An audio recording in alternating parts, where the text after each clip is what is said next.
A slightly different episode today as we look back over the last 10 episodes and ahead to the next 52. Yes, we are changing it up a little bit. No longer are we going to be running a 10-part series. Instead, we'll be running a 52-part season starting next week called Season X.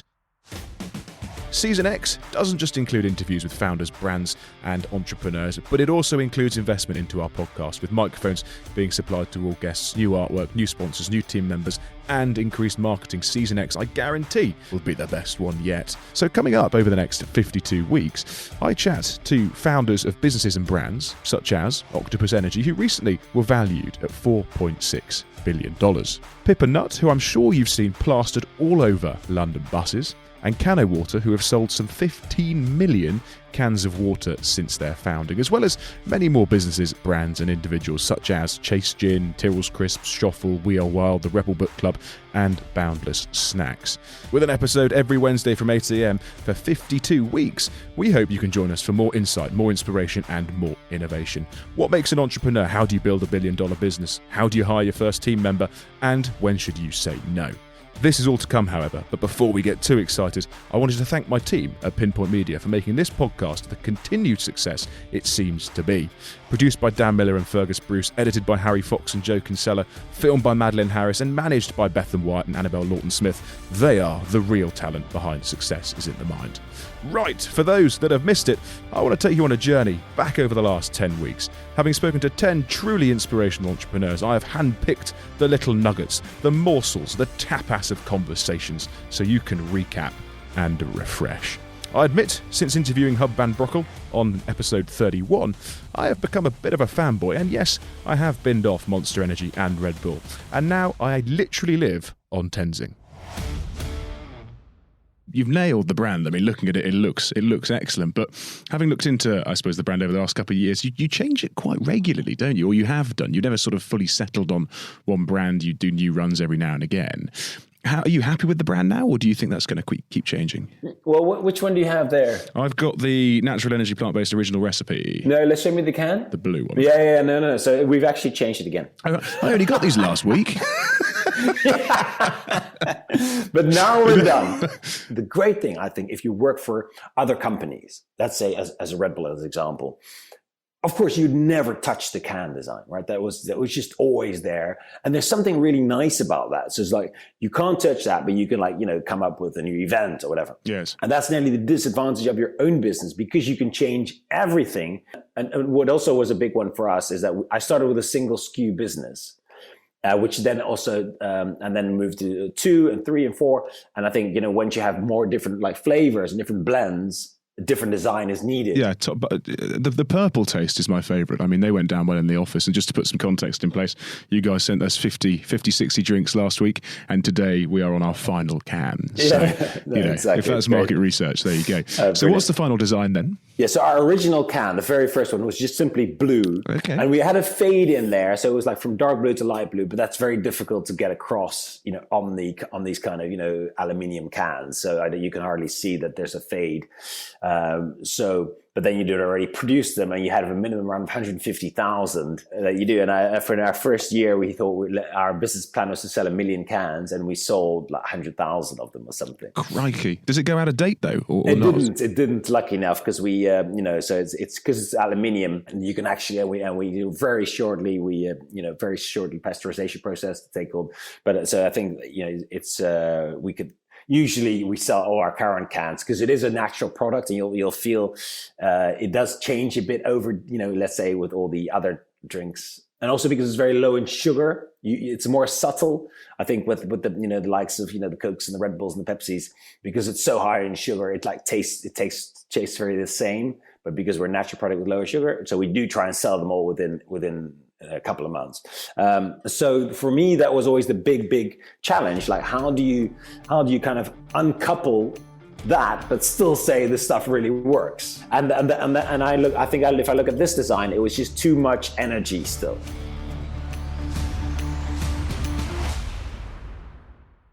As someone who could relate hugely to the journey of Johnny Hornby's first 6 months in business, this podcast resonated with me, and clearly you guys too. It's been voted by the listeners as the top podcast of Series 4.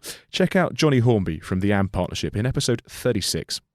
Structurally then, how did you set the business up? Because it was you three guys whiff-waffing away in the boardroom. How did you know about setting up a business? Because you'd only worked for people previously, and you'd had seniors, you'd had juniors, granted, but you'd never run, I suppose, a team with equity and with actual overheads yourself.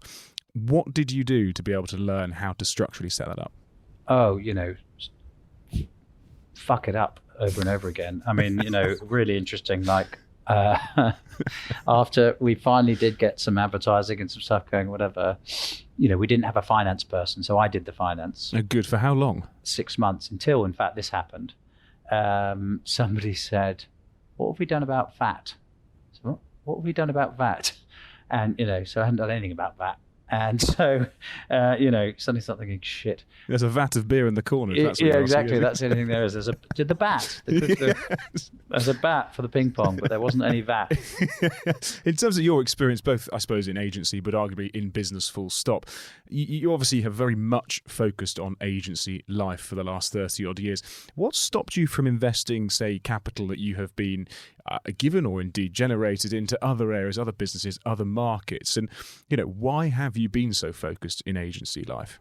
I'm sort of quite convinced about the fact that as I get older, that there's things I know a lot about, and those revolve around agency life with 30 years of experience, and there's things I know nothing about, and therefore I guess I have focused the money that this company has generated and investing back in people and talent that I sort of understand, and in some cases invested it in technologies often alongside WPP that we think we can deploy effectively for our clients. Some of those have gone well, some have actually gone pretty badly as well.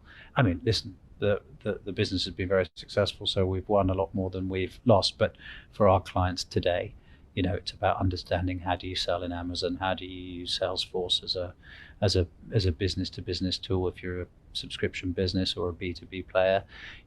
How do you use Instagram, Facebook, to target audiences and to find the audiences that are right for a brand? That we are better at understanding the brands that we work with than we are in inventing them. We will still invest at times we've invested in some video platforms, we've invested in other apps, but on the whole, my life as a tech investor on behalf of the M Partnership has been probably limited success, and I think we're better off actually partnering via WPP with the biggest platforms. Inspiration of mine for starting my own business, Pinpoint Media, I somehow managed to get Sir Martin Sorrell on episode 30, a man who built $1 billion agency in less than a year. His 20 squared strategy and future foresight was genuinely fascinating. When I left Sarches and started Warren Plastic Products, I wasn't sort of conscious of the speed. I mean, I was conscious of the fact I wanted to get on with it, but I wasn't sort of as conscious of it as I think. And I say jokingly about being 73, but it does. There's another element to it. Was that I chose to go. I thought the chairman of WPP bungled. Well, indeed. I mean, Mark Reed, for instance, who is you say is the wrong chap for WPP to drive. Well, it forward. No, it's not the wrong chap. He's the wrong half a chap. Okay. He is Andrew Scott, who sort of disappeared into the background for unknown reasons. I don't know, because I think Andrew has the abilities that Mark doesn't. What we used to say at WPP was, that the trade was you retain your independence through the earn-out structure. Yes.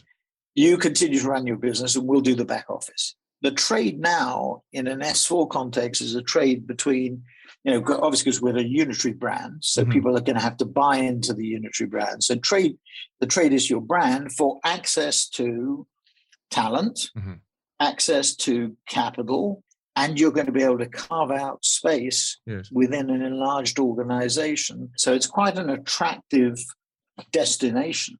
What does success, Martin, look like to you then? What do you want to be when you're older? Well, we don't have any goals. People. I'd like to be in the FTSE 100. We're 124 or so in the FTSE. Right. After 3 years, we achieved unicorn status in 1 year, which I think is unprecedented. Yes. It wasn't that we set out to do that, or even that we set out to be FTSE 100 or whatever. No, I think the measure of success is that we got significant conversion scale in 20 with BMW, and we're getting more Whoppers. We define a Whopper as $20 million of gross revenues on an annual basis, and we're getting more and more. We've identified 20 Whoppers. Our objective is 20 squared, which is 20 times 20, and we have 5. We've identified probably another 10 that we think are potential ones, and you'll see shortly, I think, that we're making more progress in adding more Whoppers. So conversion at scale is critically important.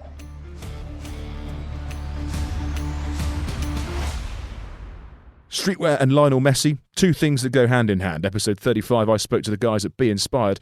From being ex-professional footballers to building a business with revenues of some £15 million. How did they do it?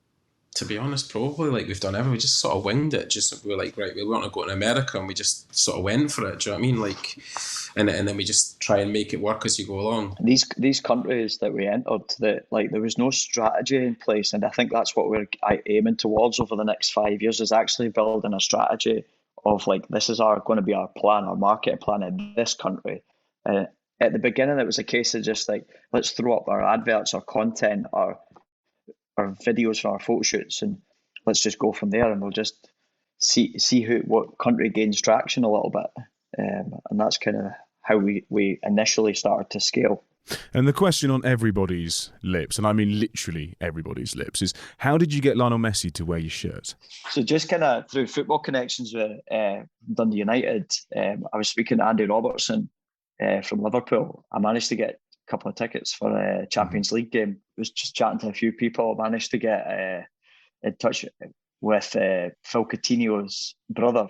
I got chatting to his brother, and it kind of led on from there. It was like Andy was actually an active customer, right. So we'd sent a package down to the guys, and it turned out obviously that 2 weeks later that Coutinho had moved to Barcelona. So still keeping in touch with his brother, I just sent him a wee message. Oh, can we send over some more stuff to now that he's in Barcelona? Because his brother just followed him about. We sent 4 packages. We'd made them up in the warehouse the next day. We had one for Iniesta, one for Luis Suarez, one for Xavi, one for Leo Messi, and another one for Coutinho, for not forgetting about him.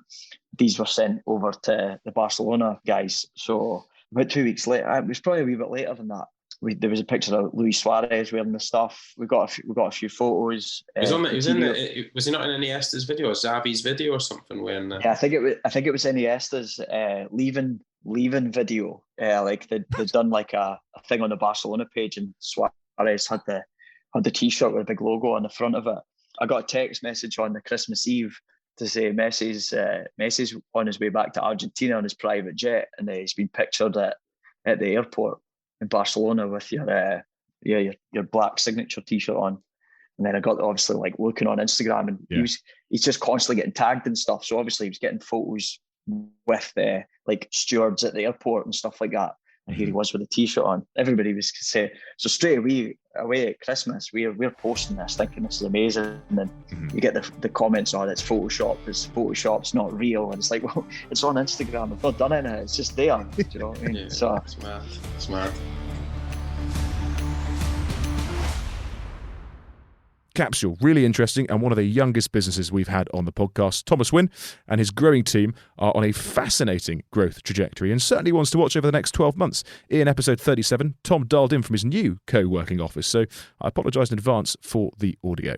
So Tom, insurance isn't the most, sexy industry in the world. How do you fire people up when you go into the office to get them motivated? Did you stand there like Jordan Belfort with a microphone and shout inspirational words at them? How do you do it? Wolf of Wall Street or Vin Diesel on Boiler Room. I think, look, where my passion lies is in that kind of innovation and disruption.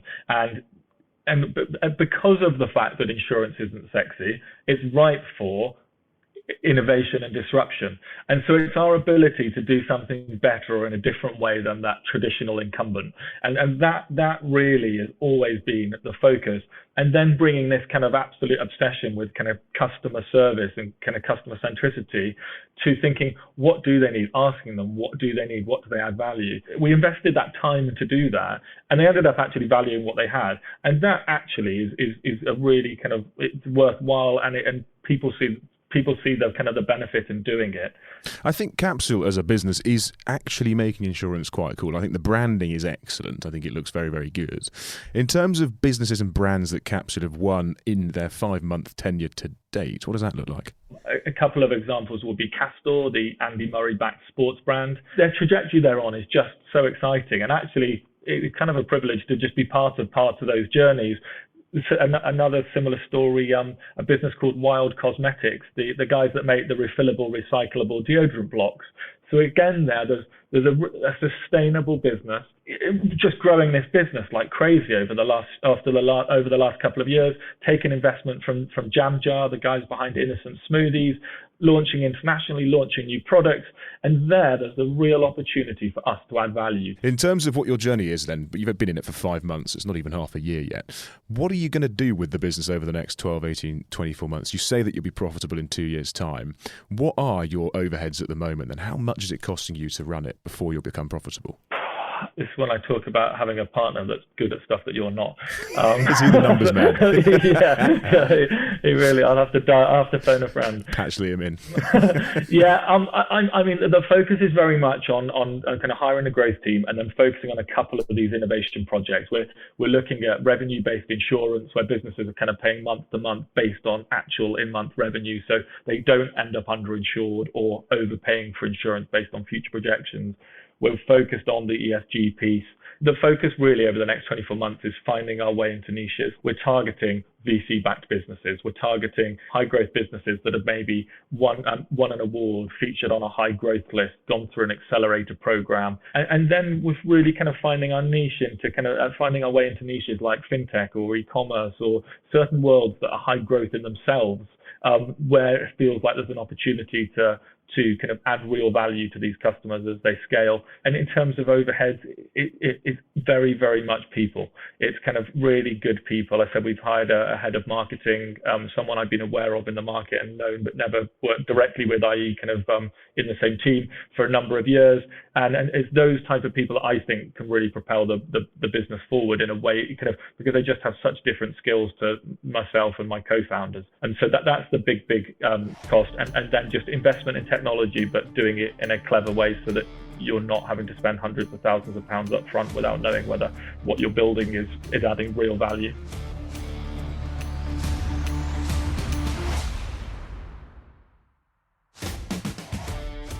I could go on forever, but if you want to listen back to any of the podcasts over the last 4 series, you can. As you know, you can find us on all major podcast platforms, or you can ask your smart speaker to play Success is in the Mind podcast. If you know anyone you think we should interview, if you want to tell your story or have your say, please reach out to me via oliver@pinpoint-media.co.uk. See you next week for the first episode of our 52-part season X with Greg Jackson, founder of Octopus Energy and serial entrepreneur. I promise you, it's a good one. Most people turn up to work wanting to do a good job. And most people are smarter than companies give them credit for. Job ads always say we're looking for creative people who will take responsibility and see the bigger picture and stuff like that. And then you turn up for work and you're given a list of processes and a list of rules. And almost immediately, all those things that the company was recruiting for are being knocked off you. So true. Don't forget to subscribe, follow, share and rate. We simply couldn't do this without you. Take care.